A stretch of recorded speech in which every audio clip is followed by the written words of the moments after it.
Hello, everyone. This is Devin Thorpe for Crowdcast RegDTV, and I'm excited to have with us as our special guest today Brian Garr of Linguasys. Brian, thank you very much for joining us. Thanks, Devin. It's great to be with you guys today. Brian, your company operates in a space that I think can best be described as something that we've been aspiring to since the first episodes of Star Trek, right? You're working on machine translation of text and audio. Tell us a little bit about what your company's doing. So it's not just machine translation. We also have some remarkable offerings in text analytics, sentiment analysis, and my favorite, natural language understanding. And most people think of Siri as natural language understanding. We actually have differentiated ourselves from our competitors by going a totally different route. And the results are astounding, not only in quality, but also in cost and time to market. So we semantically understand up to 17 languages. So if you give us content, whether it be a newspaper article or a real-time conversation or tweet or an SMS, in any one of the 17 languages we support, we first of all understand the meaning and the concepts in those sentences or utterances. And then once we understand those utterances, we can do one of three things that we have decided that we want to do for a living. We can turn it into another language, so we can synthesize the translation and extract information from it. In the case of tweets, we can extract all the tweets that are about certain topics, or all the tweets that are about a certain soda pop and whether they were liked or disliked, or restaurants or hotels. As a matter of fact, we do that. We do over, right now, 1 million words a day, just analyzing in 6 languages, hotel and restaurant reviews. So we do those things. Part of our value is we do that in 17 languages. And then we also, as I said before, can do natural language understanding, where, for example, we can take an utterance like my feet are cold and turn that into a command to raise the temperature by 3 degrees. Wow, that's amazing. It's some fun stuff that you're doing there.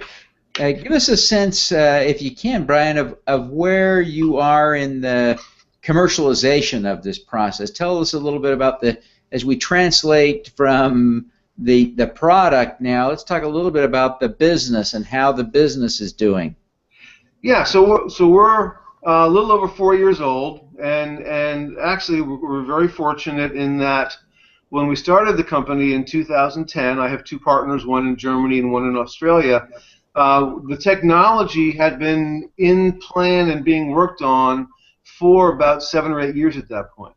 So really all that we had to do when we formed the company is raise some money and start building languages, and obviously there's a lot of polish and QA to go in the core product, but the core product has been operational and in the marketplace for over 3 years now, and we've got some of the largest customers in the world. We've got companies that are the largest mutual funds company in the world. We've got 2 of the largest banks in the world. We've got one of the largest hoteliers in the world. And we've got, not only that, but we've been able to get investors like Mark Cuban to invest in us. So, he saw the value in what we were doing and how different it was from the rest of the industry. So we're pretty far along. At this point, we are doing another angel round. It could be called an A round or a large angel round. We're looking to raise $1.5 million. We're halfway there, a little more than halfway there. Because we're now at the point where we actually have more opportunity than we have salespeople to meet. That's great. How are you measuring that demand? And maybe I can put a finer point on this. Why don't you give us some context about sales for 2013 and 2014? Sure. So 2013 was a great year for us. We hired this fantastic saleswoman to be our vice president of worldwide sales, and she'd been in the NLP market for over 20 years, and I had known her from a previous position, and so she really got things churning, and we did a little over 500,000, but the important thing is we signed over $1 million in new contracts. So we've moved from a license model to a SaaS model. So we now 70% of our business is now SaaS, and actually that's one of the first things that Mark Cuban suggested to us, is that we concentrate on moving over to a software as a service model. Sure. So that's been good for us. So a lot of your clients, you mentioned, of course, are big companies. Are they the only ones that can afford the product or the service? How is it priced, and how is it offered now? So we offer our technology mostly as a SaaS, but we can be on premise. But it's basically per core. So the more processing power, obviously, the more content you can analyze in a given second. We can be anywhere from 40 words per second to 200 words per second, depending on the language and the complexity of the utterances. So a typical job for us is somewhere between $6,000 and $12,000 a month. So it's somewhere between $75,000 and $150,000 a year. We are, however, going to launch in this third quarter of this year, or are working on launching in the third quarter of this year, a low-touch, no-touch, low-cost offering probably on AWS, so that folks who only need one specific job can spend whatever, a little bit of money and not have to put in our entire system for the balance of a year. We would like to attract small to medium-sized businesses and even smaller for some of that work. Great, great. So right now it really is kind of an enterprise application, but you're looking at trying to scale this down to the SME market. Is that what I'm hearing you say? Yeah, I mean, we're middleware, and I really like being in the middleware space. So right now we don't design user interfaces at all. We basically are backroom tools so that someone else can create a finished product. So we're OEM'd in lots of things right now, and that's really one of our best distribution channels, is to find OEM partners that want to make us an integral part of their product. And how are they integrating it? What's the piece? What is the role your software is playing in someone else's application? So, as an example, we have a client that feeds us streams of, as I mentioned before, hotel and restaurant reviews in 6 different languages. Our service is based on web services, so we can either handle a SOAP request or a REST request, and then they give us a buffer of text. In this case, it might be a review, it might be a tweet. We analyze it, we pull out, extract all the important data. So you might pull out that this customer, and it might be in French or in German, was talking about how great the wait staff was, and so we'll let our client know that for this hotel or for this restaurant, the wait staff value was positive, and was positive by we have a scale of intensity between -1 and +1. So they can not only know whether the sentiment was positive, but the intensity of the sentiment. That's great. That's great. What an invaluable tool, especially in a world where there are so many online reviews and tweets and other social media feedback points that are difficult, if not impossible, for individuals to process. So that's a great and powerful tool, isn't it? Yeah, the great thing, again, is that we do everything through our semantic engine, so it's not just a mathematical equation saying how many times was this word found, and does this word normally found in positive hand tag sentiments. We actually understand the meaning of every word in the sentence before we do that kind of analysis. That's great. Well, let's talk a little bit about your business projections. I presume that Mark Cuban invested in you because he thought you would grow bigger than you will be in 2014. Tell us a little bit about where you think the business is headed. So we're just, as I said, this is year 4, and we're seeing, well, actually this is year 5, and we're seeing really great pickup in the OEM channels, which is where we really love to be, where people are saying, well, I'm putting your product inside my product, and you're going to get $1 per car, or you're going to get X amount of money per seat, and that's really how we can grow exponentially without hiring thousands and thousands of salespeople and finding real estate to put them in. So we're concentrating a lot of efforts there and having good success there. And I think without naming specific numbers, I want to be somewhere. Well, I want to be somewhere in the $20 million revenue range within the next 3 years. That's great. That's great. And so let's talk a little bit now about the offering. So you've got that $20 million revenue projection. Maybe you could give us some indication of the profit, maybe your EBITDA projection for that $20 million revenue. So I can tell you this, and this is not unusual for middleware software, by the way. Our net profits are right around 86 to 90%. So everything else is controllable costs. So our profit can be basically a mathematical equation based on 90% net profit, and then take out the expenses we feel are required in order to continue to grow the company. And sometimes that could be higher than revenue, and sometimes that could be extremely lower, depending on what our strategy is. Yeah. What I hear you saying, though, is that your gross margins would be about 90%. Your revenue minus the cost of the service would be about 90%. So you've got good margins to work with, and you think you can control the rest of the costs. Right. So on $20 million, you could be quite profitable.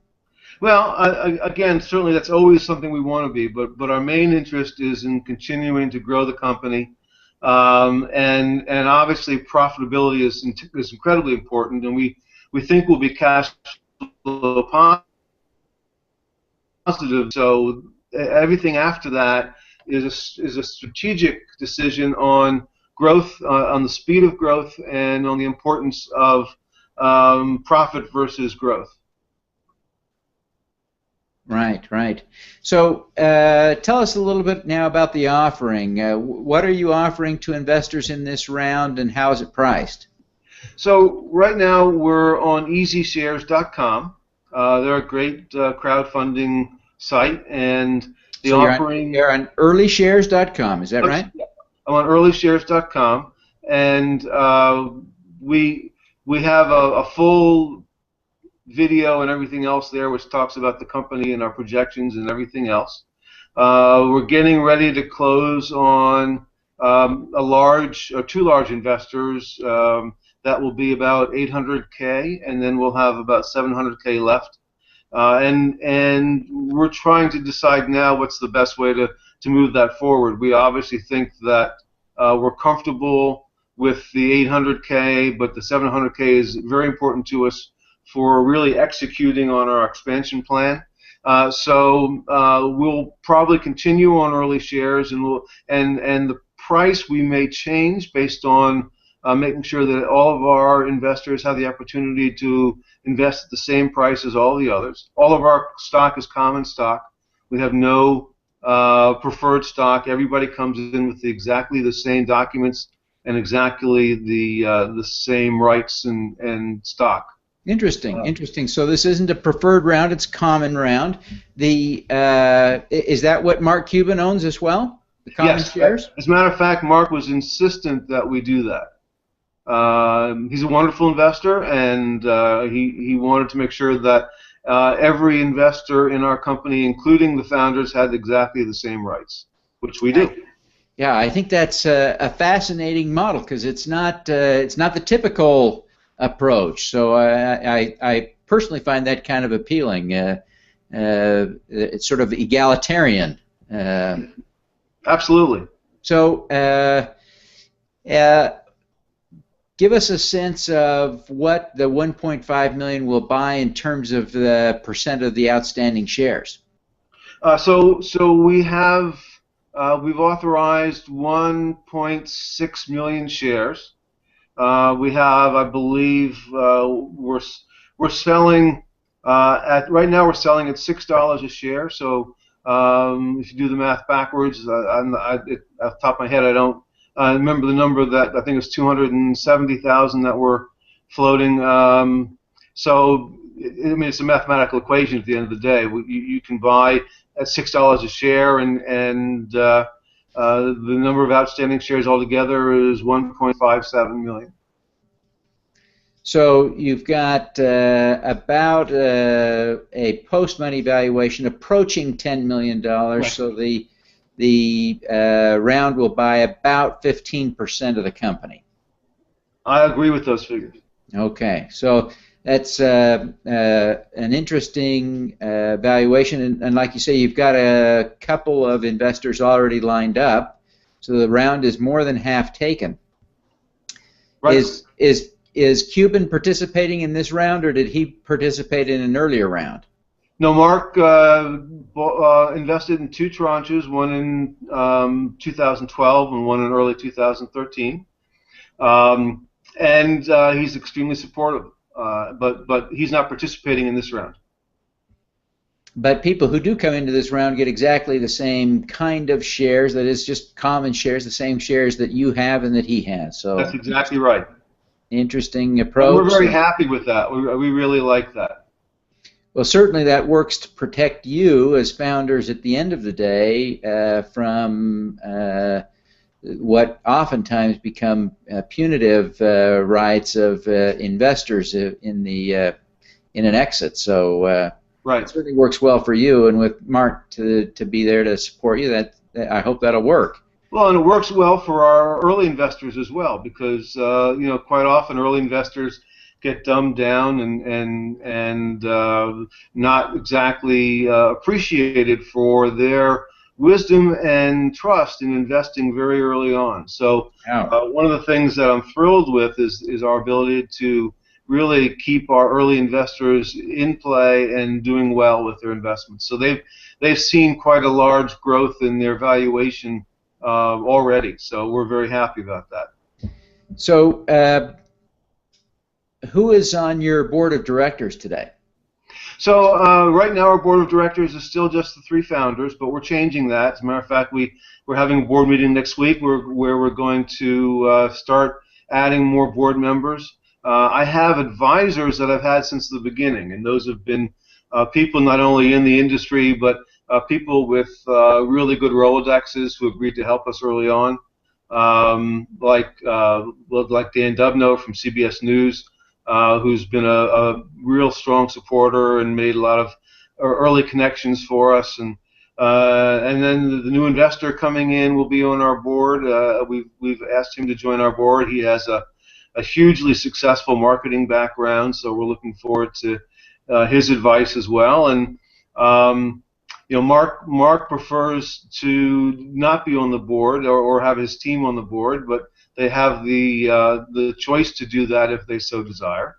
But I'm sure you'd welcome that kind of involvement, wouldn't you? Certainly, but they've been involved. We talk every week, so that's great.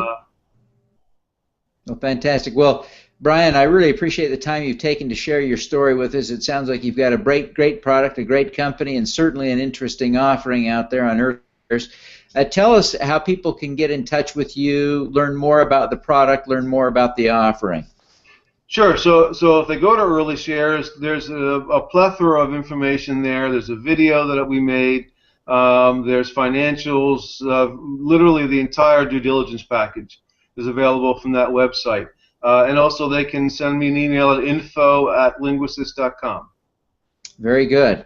Well, Brian, again, we thank you very much for being here with us today. I want to invite our listeners to visit crowdcastnetwork.com to view past episodes and to follow us on Twitter at CrowdcastTV. Again, Brian, thank you very much for being with us today. Devin, thank you very much. All righty. Let's do some good.